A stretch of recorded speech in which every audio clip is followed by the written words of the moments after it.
তো আজকে আমি বানাচ্ছি কয়েকটা ইলিশ মাছ ছিল, সেগুলো ভেজে নিচ্ছি।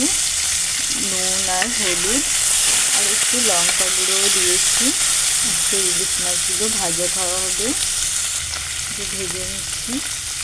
আমি শুকনো লঙ্কা দিয়ে দিয়েছি আর একটু সর্ষের তেল দিয়েছি লাল শাকগুলো ভাজার জন্য।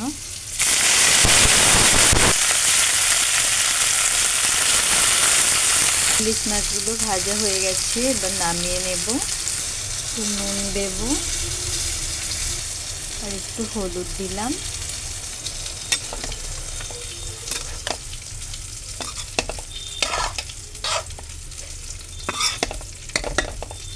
আর এদিকে আমি লইটা মাছ ভাজার জন্য কিছু কড়াইতে লইটা মাছ দিয়ে দিয়েছি। নুন, লঙ্কা একটু আর হলুদ একটু মিশিয়ে নিয়েছি। শাকটা অলমোস্ট হয়ে এসছে, তো আমি এখন এটাকে নামিয়ে নেব। মাছ ভাজা হয়ে গেছে, আমি এখন নামিয়ে নেব। আমি মাছ দ্বিতীয়বারের জন্য দিয়েছি, এগুলোও ভেজে নেব। আমি কড়াইতে একটু সর্ষের তেল দিয়েছি, পেঁয়াজ কুচি দিয়ে দেবো।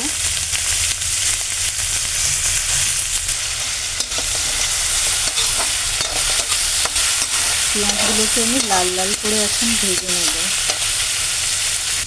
পেঁয়াজ ভাজা হয়ে গেছে, শাক ভাজাটা এখন আমি দিয়ে দেব।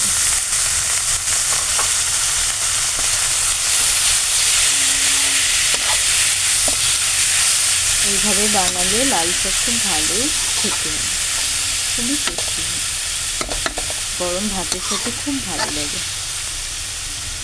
শাক ভাজা হয়ে গেছে, আজ তুলে নিয়ে আমি এখন তেলে একটু পেঁয়াজ দিয়ে দিয়েছি।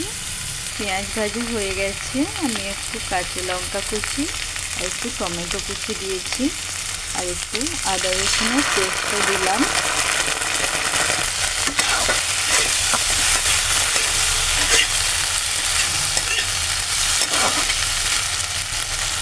একটু নুন দিলাম, হলুদ গুঁড়ো, লঙ্কা গুঁড়ো মিক্স করে দেবো।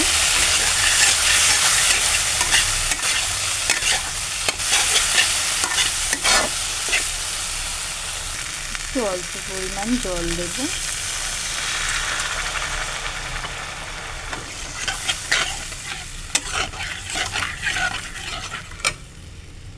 মাছ আমি দিয়ে দিয়েছি তরকারির মধ্যে।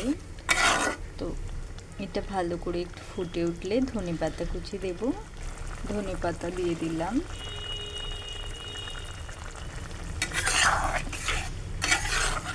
দেখুন কালারটাও খুব সুন্দর এসছে। আমার রেডি হয়ে গেছে লইটা মাছের মাখো মাখো ঝাল।